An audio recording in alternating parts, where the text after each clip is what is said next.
Howdy ho! We're here for our Secret Teachings of Jesus episode.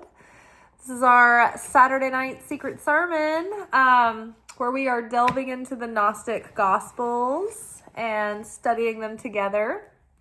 Right now, we are currently in the Gospel of Philip. You can find many other videos covering portions of the Gospel of Philip on my channel under the Secret Teachings of Jesus playlist. Before that, we covered the secret book of James.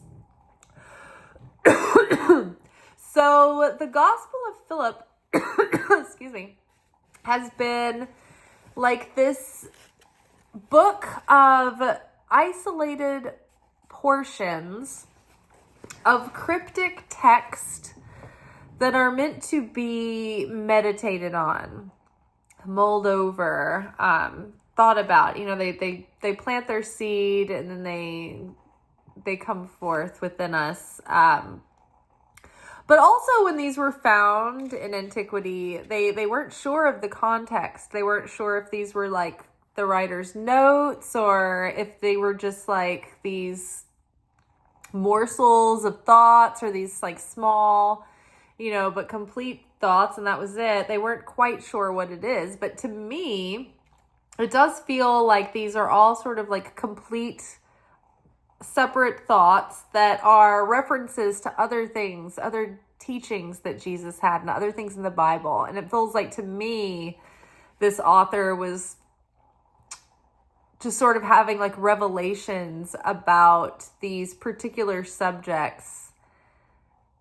And then this is what they found. This is what whatever the person wrote, whether this is the completed works or whether it was like notes that were going to become something more.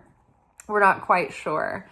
But now what it does is it gives us something really metaphysical and esoteric to think about and to ponder. And, it sort of triggers the soul. And, sometimes it's like art has so many meanings. When you look at a piece, you can interpret it in so many different ways. And there are so many layers and layers and layers of truth to it. Same for these portions. I feel that so many times we talk about them in the video, and then like I'll go off and like through the week, like I'll just have like all of these other, thought processes come in my mind about them.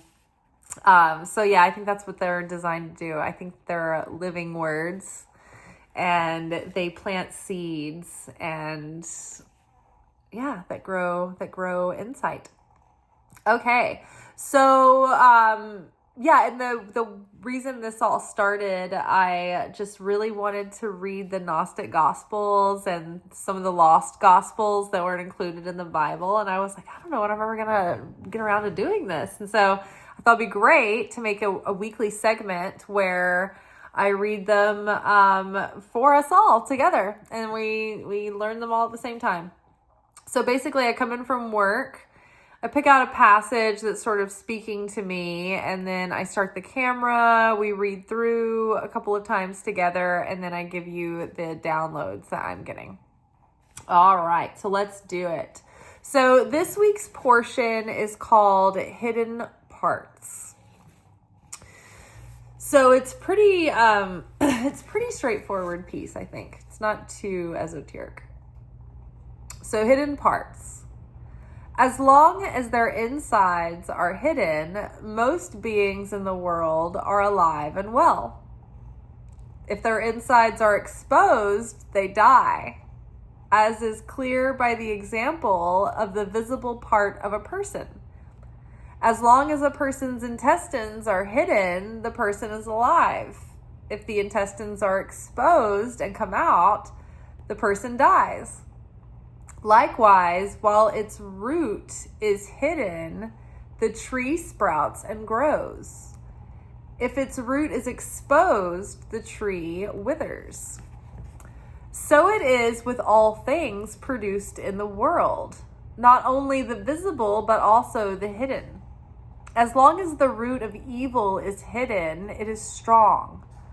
When it is recognized, it is undone. And if it is brought to light, it dies. For this reason, the word says, already the axe is laid at the root of the trees. It will not merely cut them down, for what is cut down sprouts again. Rather, the axe will dig down until it cuts out the root. Jesus pulled out the root of the whole place, but others did so only in part. Okay, so there's a couple of footnotes. I'll read this again so it's not so choppy. We can take it in more and just absorb what it's saying. And then we'll talk about it. We'll unpack it. Okay, hidden parts. As long as their insides are hidden, most beings in the world are alive and well. If their insides are exposed, they die, as is clear by the example of the visible part of a person. As long as a person's intestines are hidden, the person is alive. If the intestines are exposed and come out, the person dies. Likewise, while its root is hidden, a tree sprouts and grows. If its root is exposed, the tree withers. So it is with all things produced in the world, not only the visible, but also the hidden. As long as the root of evil is hidden, it is strong. When it is recognized, it is undone. And if it is brought to light, it dies. For this reason, the word, or the scripture, says, already the axe is laid at the root of the trees. And then the footnote there is Matthew 3:10.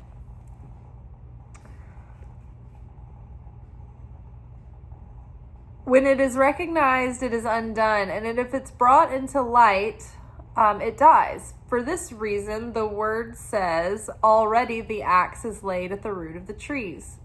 It will not merely cut them down, for what is cut down will sprout up again. Rather, the axe will cut down until it cuts out the root. Jesus pulled out the root of the whole place, but others did so only in part. Okay, so the first paragraph here is just giving a very plain, blunt, easy example to people. It's like if you're trying to explain something to someone, you're like, okay, you know how if your insides come out, you'll probably die? Well, so is the same. So it's as long as it literally is as long as their insides are hidden, most people in the world are alive and well. And once their insides are exposed, they clearly die. So they're just making a point, okay, if you take something that's hidden and you expose it, then it withers, it dies. The root of a tree, if the tree root is exposed, it withers and dies. So they're making a point that nothing can thrive and fester if it's brought out in the open, right? If it's exposed. So it is with all things produced in the world, not only the visible, but also the hidden. As long as the root of evil is hidden, it is strong. When it is recognized, it is undone. And if it's brought into the light, it dies. This is the whole work that we do. This is the blessing of the Omer right now. The counting of the Omer is 7 weeks that happens after Passover. And during these 7 weeks, each week corresponds to a different dimension of the soul. And so each week, according to the dimension of the soul that week corresponds to, we're going to be challenged thematically in accordance with the associations of that soul, that level of the soul. So we have been going through moments through these several weeks. We're on week 6 of 7 now, where we've been provoked and prodded and triggered. And this is happening to do exactly that, to pull that root out into the light, to pull those intestines out, right? to expose our darkness, our sin, so to speak, where we're missing the mark, where we're not getting the point, where we're being triggered into affect consciousness and reactive behavior, rather than being in control and sovereign and using our free will, right? So it is with all things produced in the world, not only the visible, not only with the visible, but the hidden. So there's a Bible verse that says sin is always crouching at the door. And it means that like our negativity, the opponent, the way that the opponent uses our ego and our negativity and our fears, it pulls those little strings to work against us and to have its way with us and to try to foil us, right? And so there's like every time there's a gap in space, that is an opportunity for the opponent to get in and use that to trip us up, right? So what are these gaps, right? Okay, so say I have a particular weakness for something or a tendency to do this or that. You know, those are gaps where the opponent will get in and take advantage. Like if somebody like desperately needs approval, then they could be influenced to do destructive things or bad things or evil things in an attempt to gain approval or to fit in. If someone who was like, say, sinister picked up on it, they could manipulate that person to do their dirty work or whatever because that person so desperately needed approval, right? Someone who needs status and stature. I mean, think about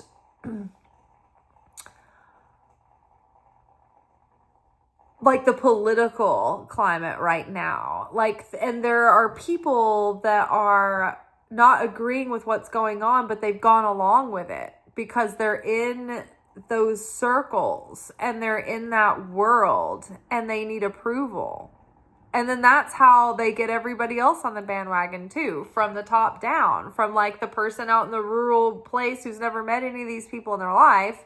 It's like something in their mind wants to be a part of that club, that group, that belonging, right? That identity, right? And so look at the things that are being done right now, you know, in the name of going along with this group think, you know, given, I think, people taken by themselves and explained these things that are happening and just laying it out to someone without having them been roped into this group hysteria kind of thing.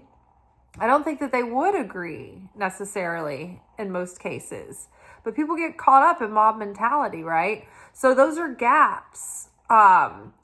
Okay, so let's say a politician or a spiritual leader has an addiction to porn. That would be a gap where you kind of leave the door open and the opponent can come in and use that and trick you into a situation where then you're exposed and ruined because of this like thing that you were struggling with, right? So sin is always crouching at the door. So things that are hidden tend to fester and thrive, right? So let's go back into this verse. So it is with all things produced in the world, not only what is visible, but also what is hidden. As long as the root of evil is hidden, it is strong. When it is recognized, it is undone. And if it is brought into the light, then it dies. So think about,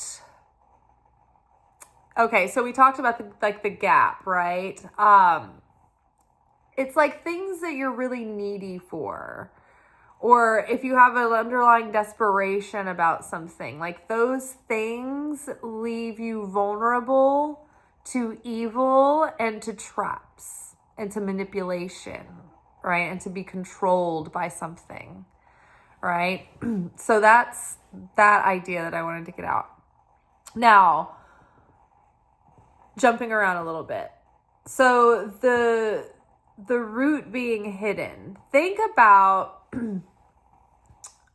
part of the Omer right now, and the fact that it's exposing our, like, what we're not conscious of, right? So it'll expose our unconscious negativity, but it can also expose, if we're paying attention and we see the opportunity of that trigger, and we watch our behavior that follows, or the reflex for that behavior, we'll see not only our hidden negativity with our first reactive, kind of like reaction, but we also can watch for our reflexive, like, subconscious patterning, right? So when our subconscious patterns are out of our awareness, they're like running the ship, and we're just going through these cycles of chaos and pain and disorder. And we're like, how does this keep happening to me? How does this keep happening to me? Because we're unaware that this is a pattern for ourselves, and that we tend to fall into that when certain things happen and certain things trigger certain emotions in us, like our fear, our lack, our insecurity, right? Maybe it triggers an old childhood wound. But the less we know and the less we recognize the moving parts and pieces of what's actually happening, the more power it has, the more under the spell we are, the more hypnotized we are. The less aware of our patterns, the more control they have over our life, and the more destruction and the more chaos. But the more we become aware of our patterns, then the more we have the power to say, oh, I don't actually want to do that behavior. I don't desire to do that behavior. I'm just reflexively doing that because that's what my unconscious would have me do. But now that I see it, and now that I feel myself going into it, I can stop. And that behavior is desirable. I don't want to do that. I want to choose. I don't want to be on autopilot. And so we can see so clearly what we couldn't, and then it helps us bypass or prevent ourselves from going into those same patterns again and again and again. Have you ever been laying in bed and it's dark and there's just enough light coming in to cast all kinds of abstract shadows around the room? And you're looking, you've got the closet door open, and you can see that there's clothes hanging in the closet and different objects, and it, that it's just your stuff, but it just feels so strongly probable that it's not actually that your stuff, that it is probably monsters and demons, and they're going to manifest and then suddenly something's gonna come out of the closet and it's gonna rush towards you and be your sure end. And so we've all been there when we just keep we give ourselves the creeps because we can't quite make out what we're looking at in the closet. But once we turn on the light, we're like, oh, it's just my clothes. It's just distorted. It's just that thing that I leaned there earlier, that broom from earlier. It's not usually there. That's the tall part that I thought was, Freddy Krueger. But see what I'm saying? It's when something is in the dark and it's obscured, it's so much more frightening. It's so much more intimidating. It has so much more power over you. But when you shine the light on it, you're like, oh, that's silly. That's just an illusion, right? When you see your patterns coming up and you can stop and pause and say, oh, that's a pattern. It's not spontaneous behavior and choices and personality and option anymore and free will. You're like, oh, I'm on autopilot. I've got to break this pattern. I need to be a free will human being of sovereignty and choice. I need to be awakened. I don't want to be running like a robot, right? So putting light on something, it takes its power away. Just when people are blackmailed, the whole power of the blackmail is that let's go through this scenario, right? So you call, you're going to blackmail somebody. And you're like, you call them or you meet them or you somehow get the message to them that like, I've seen you, I know who you are, and I saw what you did, and naughty, and that you're going to be ruined, and your wife's going to leave you, and your children are going to hate you, and you're going to be ruined in your career. You'll never be able to work again because you're a pervert. And we all know, we saw what you did. Not we all know, but like I saw what you did. And I have proof, I have pictures, I have an envelope of evidence that I'm going to hold against you. And so basically what happens is when you I haven't blackmailed someone, I've seen it on TV. When you blackmail someone, you have dirt on them, and you have ruinous dirt, right? And it's a secret. But that's the power, is that the person wants to keep it secret. They're so ashamed that they don't want anybody to know because they're afraid it will ruin them. It'll cost them everything. So the power is in the fact that no one knows about it, that it's hidden. And so that's what gives these people so much power to get so much out of someone, all this money or all this whatever influence that they want, whatever it is that they want, they get out of the person because the person is ashamed and they want to keep the thing secret. Now, this is what keeps the person enslaved or hostage to the situation and keeps the person disempowered.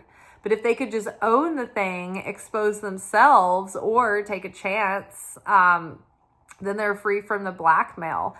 If they can handle the thing coming into exposure, then they've killed the power of the blackmail and they don't have to pay out, right? Like, go ahead and expose me. Go ahead and tell him. I already told him myself, right? Same idea. When you expose evil, it takes the power away. It takes like when you see it out in the open, out in the exposed, sunlight, it's not as enticing, right? Have you ever been on drugs or like partying and everything's dark and the mood's going, and especially if you're like on mushrooms or something and you're like in the trip, you're like, oh my gosh, everything's so magical and mystical and moody and like wondrous. And if you have a moment of clarity, you look around and you're like, oh my God, there's beer bottles everywhere. Like, it's not wonderful at all. This is a nightmare. It's grotesque. There's a mess. Everything's messy. Everything I've been saying is insane. Why did I think that these things would be so interesting? They're all around. You know what I mean? Like, if you've ever done it, you gather these like little objects. Everything is so fascinating. And then you have this moment of clarity and you're just like surrounded like a crazy person by all this stuff. Same, right? When something's out in the open, it just takes on a whole new thing. Loses its mystique, it loses its power, loses its it factor, it loses its scariness, it loses its influence. So let's read this again. Hidden parts. As long as their insides are hidden, most beings in the world are alive and well. If their insides are exposed, they die, as is clear by the example of the visible part of a person. As long as a person's intestines are hidden, the person is alive. The intestines are exposed and come out, the person dies. Likewise, while its root is hidden, a tree sprouts and grows. If its root is exposed, the tree withers. So it is with all things produced in the world, not only the visible, but also the hidden. As long as the root of evil is hidden, it is strong. But when it is recognized, it is undone. And if it is brought into the light, it dies. For this reason, the word says, already the axe is laid at the root of the trees. It will not merely cut them down, for what is cut down sprouts up again. So, when you try to kind of quit your behavior at a surface level, it's like when you try to break a habit. And it's really coming from a deep subconscious like fear or defense mechanism or something that is like has deep roots. It's so hard to break that habit. Some habits are easy to break, right? They're not deeply rooted in something, but others are very difficult. So it's like you've got to get down deep to the root and expose it. That's why we do the work. That's why we do the spiritual alchemy. That's why we search ourselves for our anger, our hostility, our fear, our insecurity, our scarcity, our covetousness. We want to expose all of those hidden influences within us that could cause us to do selfish acts or to do things with impure intention. Right? Even sometimes it's like out of our own awareness. And that's why we have to proactively go in and shine the light on things. It says, rather the axe will will dig down until it cuts out the root. Jesus pulled out the root of the whole place, but others did only so in part. So this is talking about how Jesus came and perfected enlightenment because he was the Christ. He was the Christ consciousness at the Christ level. So there's different levels of consciousness and conscious enlightenment. Now, our friend Chart is coming. All right, so the prophets, the Siddiqs, the righteous people, the sages of old, they've only been able to ever reach here, Yasod, this is the week of the Omer that we're in right now. The theme of the Omer is in this dimension here. This is the dimension of wholeness where everything is stored before it comes into the physical world. Everything gathers here. And then it's like the little soft serve ice cream down to us. So where were we? Okay, so the level of consciousness. So here's an example. So the Buddha consciousness, because Buddha is a title also. Buddha and a Christ. These are levels of consciousness. They're titles. So the Buddha is here at Yasod. This is the common person level of consciousness, basic human consciousness. A righteous soul or a Buddha would be here in the astral realms, in the upper realms, in the non-physical. They're deeper, they're higher consciousness. But the highest consciousness here that a human can achieve at the level of Tiferet, that is the Christ consciousness, right? See, it's even higher up. Jesus was the only person who has pulled off Christ consciousness, and he was the Christ. He was born the Christ. He didn't ascend into the Christ. He was already born that way.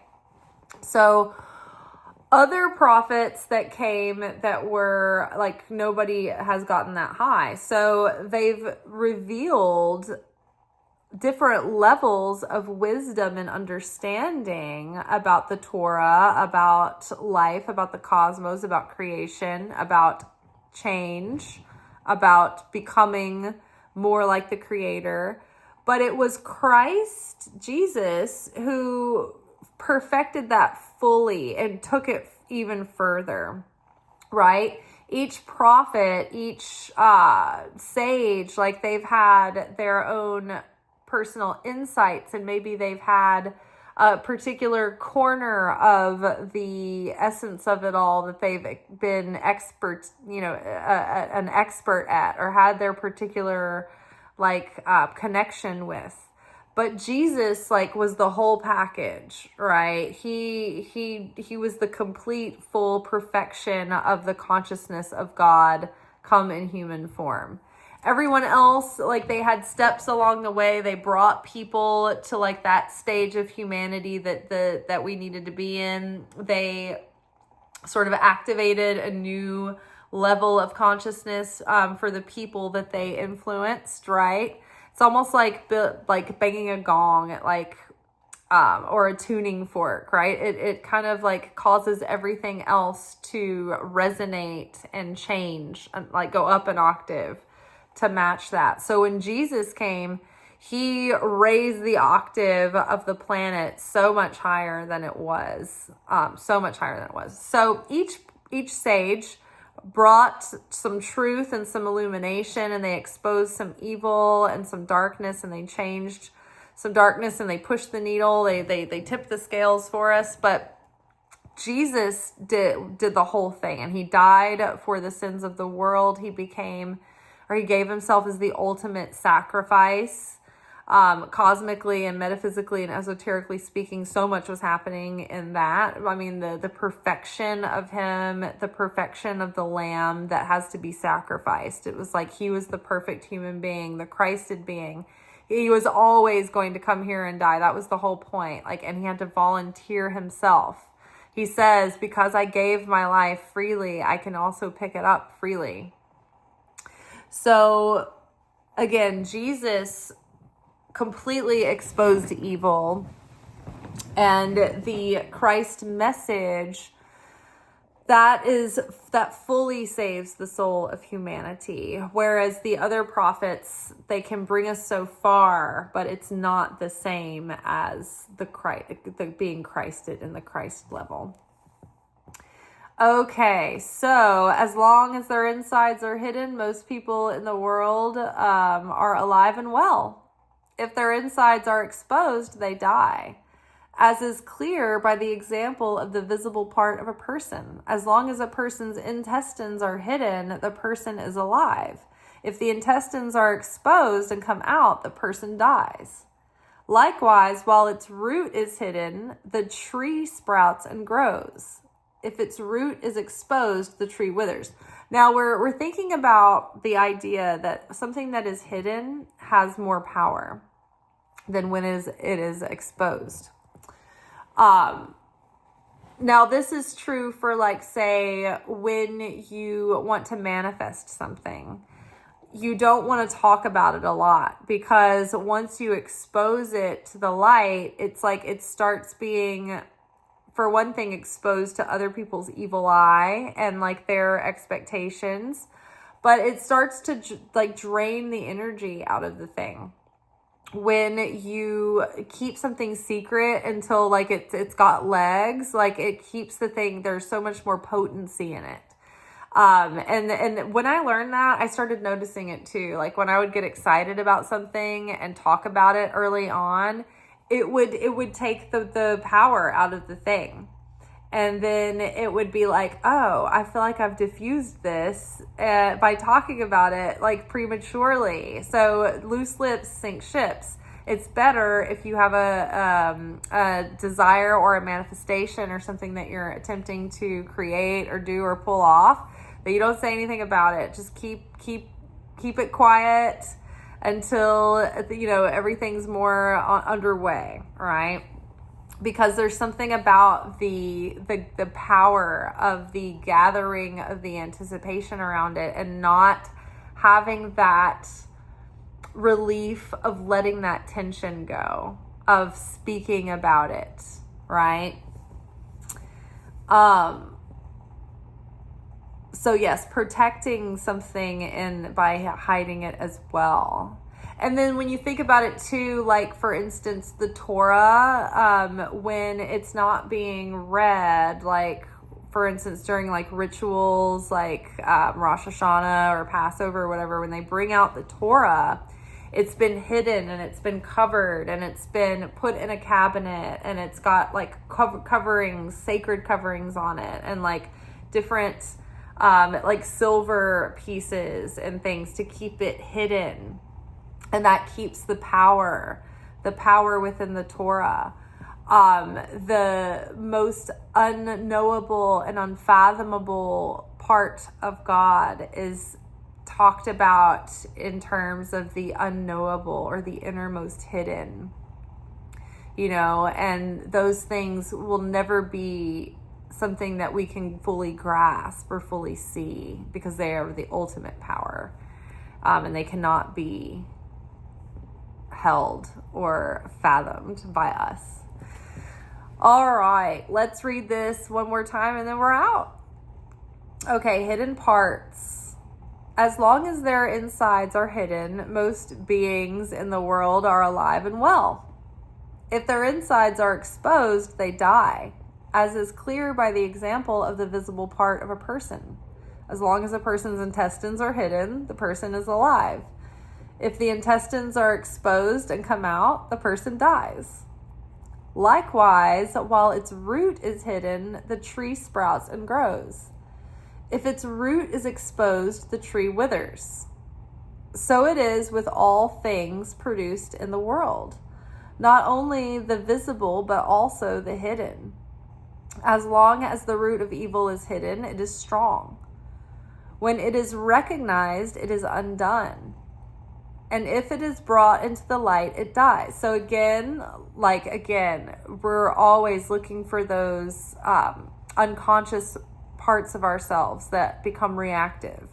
All the ways our egos, the unhealed ego, can be toyed with by the opponent, right? You know, that's that gap in space that leaves us vulnerable. It's like our ego, right? Depending on how self-aware we are, we're not falling prey to our reactive behaviors often. But when we're self-aware, we know, this is triggering me. Like, I need to take a step back, take the high road, go take a breath or something, you know? Likewise, while its root is hidden, a tree sprouts and grows. If its root is exposed, the tree withers. So it is with all things produced in the world, not only the visible, but also what is hidden.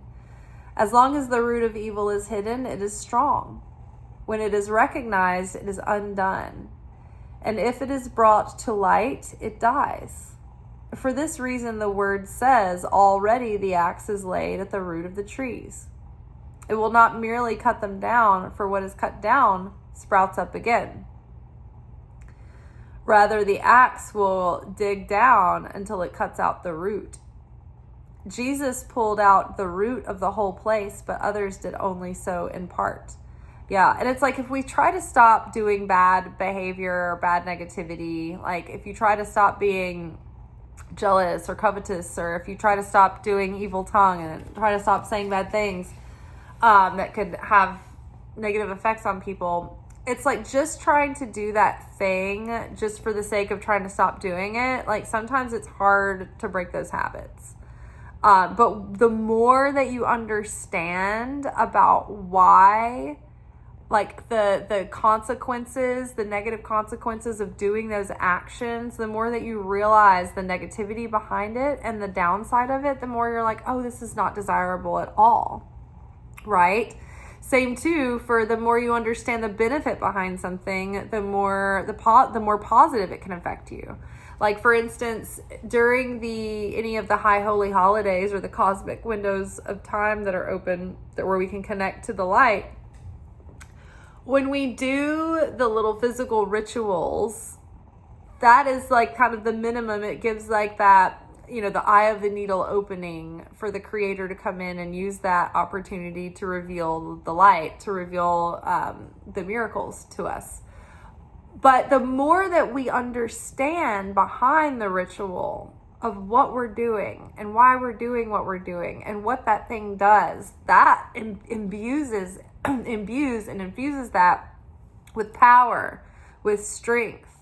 It makes our actions and our devotions more potent, right? If we show up and we do the thing, it's something, right? But the more that we understand about it, the more light that reveals. All right, y'all. I'm tired. Going to bed, you guys. Tomorrow we will be back for our weekly energy oracle forecast. For the last week of the Omer, y'all, week 7, we made it out. I feel like this year went by faster, and it was a little bit less intense than other years. And I know Tracy, I saw your comment, you agreed with me, and I think that's true. It has definitely been much worse in the past for me anyway. So maybe so for you guys, maybe not. Maybe this is the first year that you've known about the Omer and you weren't aware of it. But Yeah, it happens every spring, every May, usually, because it's after Passover. So it's just, there's different times of year that offer more challenge than others. But we start to become appreciative of those times of year, because those are the times of year that can show us those parts of ourselves, those roots that are hidden, that we wouldn't see otherwise, because they lie dormant when we're not provoked, when everything's fine, when everything's okay. And when we proactively transmute these things, it really does break open all of this light and this potential for miracles in our lives. So leaving the darkness unstirred, like if it ain't broke, don't fix it, leave the body under the rug kind of thing, that might be fine, and it might feel like it doesn't stir up any chaos. Oh, everything's fine, it's all fine as it is. But it also is not revealing like any energy that can be like turning into blessings for you as well. Like big opportunities coming through and big changes and things like that. So, all right, y'all. I'll see you tomorrow.